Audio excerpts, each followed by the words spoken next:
รายการต่อไปนี้เป็นรายการทั่วไปสามารถรับชมได้ทุกวัย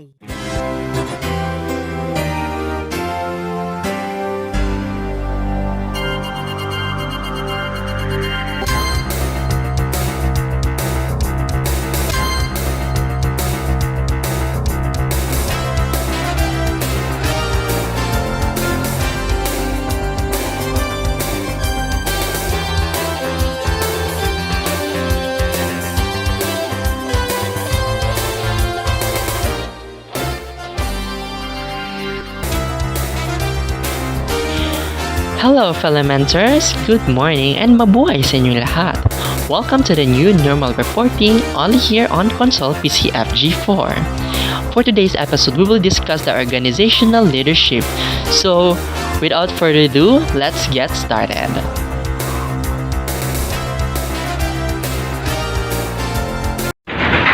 Good morning everyone, I am Rose Ching Tikanaban and today we are going to discuss about the chapter 8, Organizational Leadership. So, let us know what is our learning objectives for today. So, at the end of this chapter, you should be able to explain what organizational leadership is, distinguish between leadership and management, describe different organizational leadership styles, explain what situational leadership, servant leadership are, and discuss how to sustain change in an organization.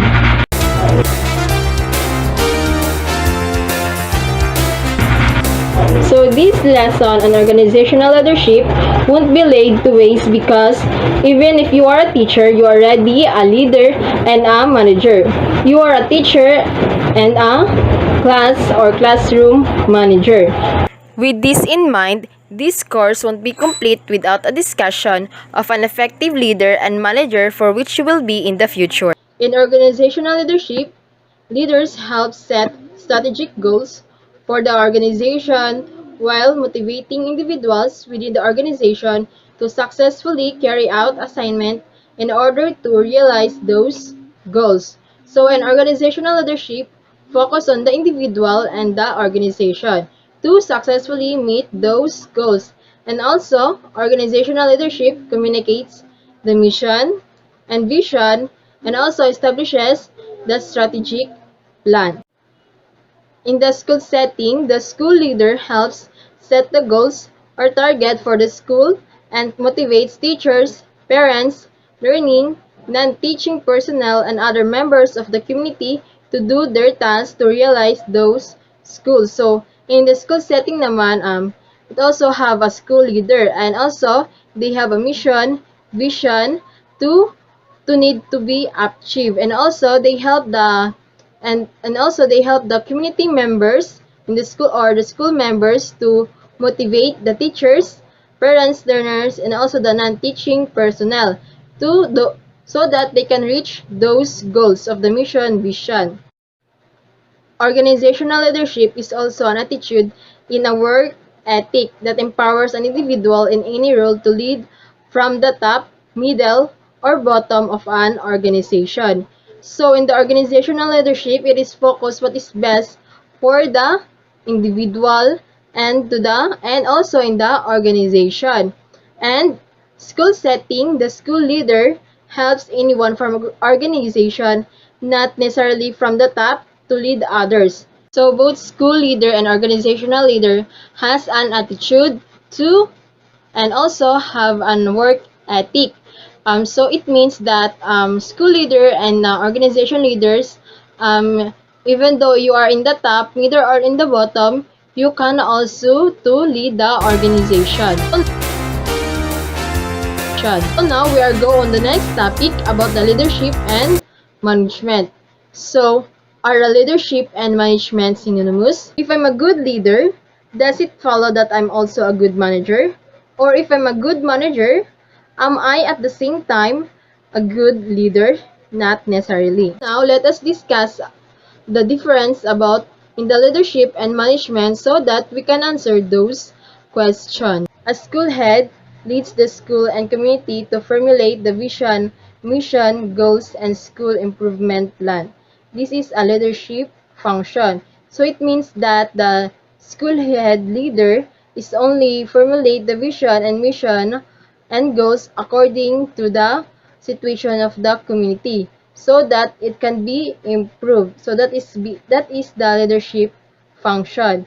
So when we say the management function, she or he see to it that this plan get well implemented on time and so ensures that the resources needed are there. So the person to do the job are qualified and available. So in the management function, she should see to it that the plan is implemented right away and the resources are there. In the management position, have a qualification of doing the job properly and to only focus on the plan. Comparison of manager and leader. Managers versus leaders. Manager is administer. Their process is transactional, meet objectives, and delegate tasks. So when we say administer, is to supervise, enhance, always have objectives or work to do. In the leaders is innovate. Their process is transformational, develop a vision, and find a way format. So it means that as a leader, you have to lead your group in a better way possible and innovate them. Managers is work focused. The goal is to get things done. They are skilled at allocating work. They have the goals to do their job on time. So in the leaders, is people focused. The goals include both people and results. They care about you and want you to succeed. Leader is people focused. Their goals is included the people and the result it because the leader is care about of you of your succeed. Managers have subordinates. They create circles of power and lead by authority. So it means that the manager also have an instruction by the higher of his position that he she or need to follow. In the leaders have followers. They create circle of influence and lead by inspiring. Because you are a leader, you are giving influence to people which to lead them to follow you. Manager do things right. Managers enact the existing culture and maintain status quo. When we talk about that do things right, if the problems occur, you are correcting the situation and maintaining your environment or your group status. Leaders do the right thing. Leaders shape the culture and drive integrity. Because as a leader and as an influencer, you or we should bear in mind that we do the right things because we do know as a leader that the people under your circumstances follow your footsteps. So now we are going to the next topic about the leadership styles, and it will be discussed of Miss Christine Ungab. Good day everyone, my name is Christine Ongab and I will continue the report. School head must be both a leader and a manager. A school head leads the school and community to formulate the vision, mission, goals, and school improvement plan. This is a leadership function. In an organization, there should be a leader, and for the school, it is the school head. In order for the school's vision and mission and goals to apply, it needs to have a leader for this to be achieved. He or she who leads needs to make sure that in order for the mission, vision, and goals of the school to achieve, they must need to ensure it very well. It must be on time and everything been prepared and handled so well. Even the people, they're all qualified and available. This is a management function. So when we say management function, it is a set of principles relating to the functions of planning, organizing, directing, and controlling of an organization. Imagine if the school head is only a leader. You have the mission, but there is no implementation of the plan. The plan is only good in paper. It was much more better if the school head was both a leader and at the same time a manager. This is the table comparing the manager and the leader. The manager is an administrator. Their process is transactional, meet objectives, and delegate tasks. While the leaders, they are innovative. Their process is transformational, develop a vision, and find a way forward. Managers is work-focused. The goal is to get things done. They are skilled at allocating work. While the leaders, they are people-focused. The goals include both people and results. The managers, they have subordinates. They create circles of power and lead by authority. While the leaders, they have followers. They create circles of influence and lead by inspiring. The managers, they do things right.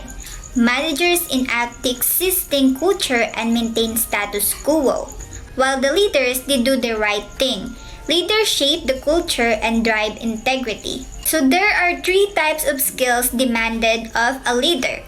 1 is the technical skills, 2 is the human skills, and 3 is the conceptual skills. So when we say technical skills, these are the abilities and knowledge required to perform specific tasks are referred to as the technical skills, such as sending email, preparing a PowerPoint presentation. While the human skills, it is the abilities we use to interact with one another, to work effectively with people, and to build teamwork. Also referred to as people skills or soft skills. And lastly, we have the conceptual skills. These are the individuals with conceptual talents are able to recognize, conceptualize, and solve complex situations. These abilities are valuable in job because they enable professionals to think through abstract concepts and came up with multiple answers to complex problems. So they are thinking long-term plans. It deals with ideas, while the human skills is concerned lang siya sa relationship sa ibang tao. And again, the technical skills involve psychomotor skills and things. All of these should be the school leader need to possess. Next, we have the leadership styles. So we have the leadership styles, the autocratic, consultative, democratic, and laissez-faire. First, let's define autocratic leaders. So these leaders, they usually do the decision making by themselves. So ang mga autocratic leaders ay minsan lang sila mag-accept ng mga inputs from followers. And yung mga decision nila is based lang sa own views and opinion nila. And next, we have the consultative leaders. The consultative leaders allow members of the organization to participate by consulting them, but they make the final decision. So ito yung mga type ng leader na nagfo-focus on team development and make decision by utilizing yung talents ng iba. Leaders consult with their team to get their input and thoughts in order to make well-informed and smart decisions. So kagaya na halimbawa kung magpatawag ng meeting ang school for consultation regarding sa pagtataas nila ng tuition fee. So sa mga meetings na kagaya nun, di lahat ng mga consultation ng every stakeholders ay napapakinggan. Next is the democratic leaders. The members of the organization can fully engage in decision making when these leaders are in charge. So decisions are arrived at by way of consensus. So when we say consensus, meaning the general agreement. And lastly, we have the laissez-faire or the free-in leadership style.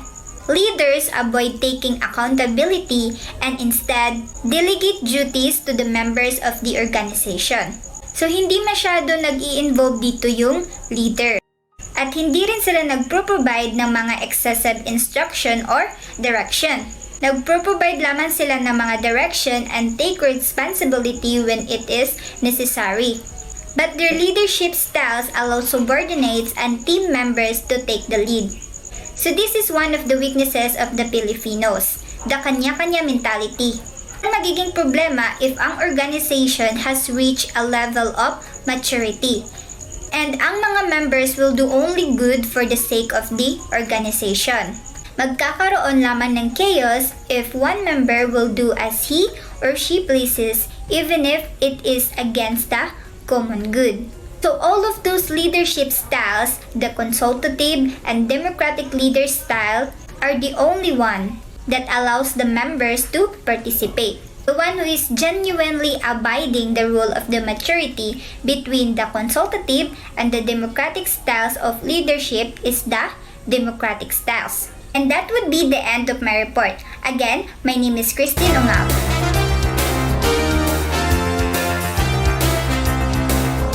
This portion is brought to you by หนึบกับวุ้นมะพร้าวโออิชิกลิ่นองุ่นเคียวโฮและรสส้มยูสุเคี้ยวหนึบนุบเอสโคลาซ่าซีดสุดขั้ว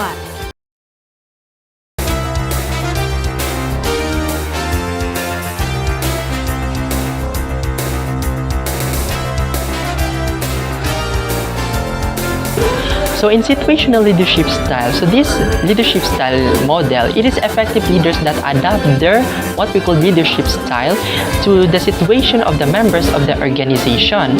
Which this organization, for example, if the member or a person has it stated of its readiness or to become willingness of the group members. So according to the Paul Hersey and Kenneth H. Blancard in year 1996, they characterized that the leadership styles in terms of the amount of behavior and relationship behavior that the leader provides to their followers. So also the authors, they are categorized it in the what we call this all leadership styles into 4 behavior styles. So which they named as from S1 down to the S4. So as you can see the table here, okay, we are referring to the S1. So, pag sinabi natin si S1, it is known as selling or directing. Pag sinabi natin si selling or directing, this refers to an individual that is lack of the specific skills that required for a job in hand and they are willing to work at the task. And they are novice but also they are enthusiastic or it could be they might be loyal. So, pag sinabi natin si S2, S2 is referring to the telling or coaching. So, kung sinabi yung telling coaching, kumbaga si leader, that refers to an individuals are more able to do the task. Pero, they are demotivated for this job or task or they are unwilling to do the task. When we say S3, this refers to a participating or supporting. Participating or supporting, ito yung refer yung individuals na there will be an experience or meron silang experience or background experience, what I mean, but they are able to do tasks. However, they lack of confidence. They lack of confidence kasi pag sinabi ko it could be maging mawalan silang confidence is because of tinatawag nito na it could be they are afraid to criticize by someone or the group of people or di kaya probably they perceive nga baka i-underestimate sila. It's because of ganito na hindi parang nawalan silang confidence or the willingness to take on the responsibility. And the last one is the S4. S4, this refers to a delegating. See, delegating is also refers to an individuals that are experienced at the task and comfortable with their own ability to do it well. They are able and willing to not only to do tasks but also to take responsibility for the task. Now, if the group member is able, willing, and confident, or sabihin natin si high readiness, the leader uses a delegating leadership style. The leader turn over the responsibility for decisions and implementations to the members. On the other side, if the group members have low readiness, for example, unable and unwilling to leader resort to telling the group members in what to do. So in other words, competent members of the organization, they are required to less specific directions than less competent members. So, si less competent people need more specific direction than a competent people. Kumbaga, need pa sila i-guide if ever may mangyayari. So among these leadership styles, no one style is considered the best of all leaders to use all the time. Effective leaders need to be flexible and must adapt themselves according to the situation, or in other words, there will be a versatile, the readiness and willingness of the members of the organization. So, the Robert K. F. Greenleaf in 1977, he coined the paradoxical term servant leadership. How can we want a leader when he or she is servant? That's the common thinking. But the paradox is Greenleaf's deliberate and meaningful way of emphasizing the qualities of a servant leader. According to him, servant first. It begins with the natural feeling that one wants to serve. Then conscious choices brings one to aspire to lead. The best test is do those served grow and as person? Do they, while being served, become healthier, wiser, free, more autonomous, more likely themselves to become sentient? And what is the effect on the least privileged in society? Will they benefit or at least not further deprived? Well, the first desire of the servant leader is to serve. How? By leading. The greatest teacher humankind, just for example, Jesus Christ, was a servant leader. He who wants to great must be servant of all. The life of the greatest teacher was a life of a total service to all. We often hear the terms public servants. This is to refer the appointed or elected officials of the government to emphasize the facts that they need are servants of the people. Their first is to duty and serve. In serving they lead. They don't think that of their power as leaders first.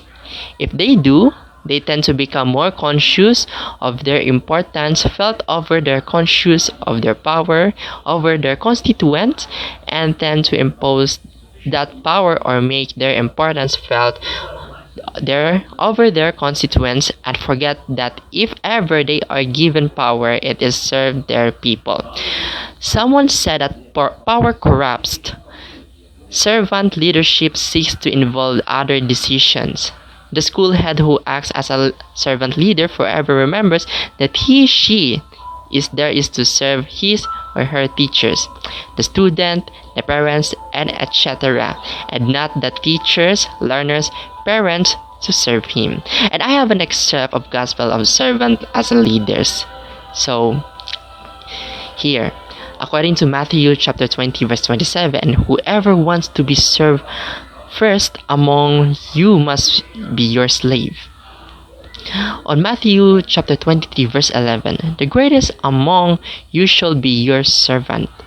And lastly, according to Mark chapter 9 verse 35, if anyone wants to be first, he must be the last of all and the servant of all. Lastly, we have the transformational leadership. Robert Kennedy said, "Some men see things as they are and ask why. I dream of things that never were and ask why not. Those dreams of things that never were and ask why not are not transformational leaders." The transformational leader is not content with status quo and sees the need to transform the way the organization thinks, relates, and does things. The transformational school leader sees the culture as it is, could be, and should be. Not is at it is, and so play his her role visionary, engager or learner, or as a collaborator and instructional leader. So because of that, as a transformational leader, he or she makes positive change in the organization by collaboratively developing new visions for the organization and mobilizing members to work towards. So before I end the report, I am leaving a quote for the future leaders. To lead, you must first able to follow, for without followers, there can be no leaders. So I hope you understand what I am talking about and what I am reporting. So thank you for listening, and next reporter proceed. Good morning everyone, I am Fatma Chua. My report for today is sustaining change. Sustaining change is to ensure that the innovation or she introduced lead to the transformation of the organization, which is motto of Bayan ABS-CBN gives the following advice. First is seek the support of the stakeholders.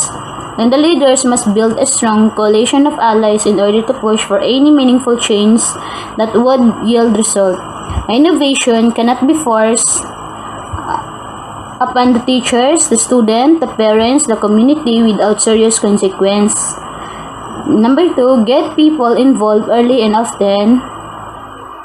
So in this number 2, resistance drops off in a proportion of to the involvement of participants. Then you may not to expect 100% support from any individual who is not personally involved in a change that affected his or her work. It is the best to set up networks to reach out to as many people as possible. And then number 3, plan a communication campaign to sell the innovation. Murata said, assert the change invention must cascade downward to the last lesson plan and ripple sidewards to win the support of major stakeholders. And then number 4, ensure that the innovation is understood by all. Alangan naman na magpipresent ka ng innovation na hindi maiintindihan ng lahat, yung ikaw lang nakakaintindi. So the benefits and costs must be appreciated and weighed carefully.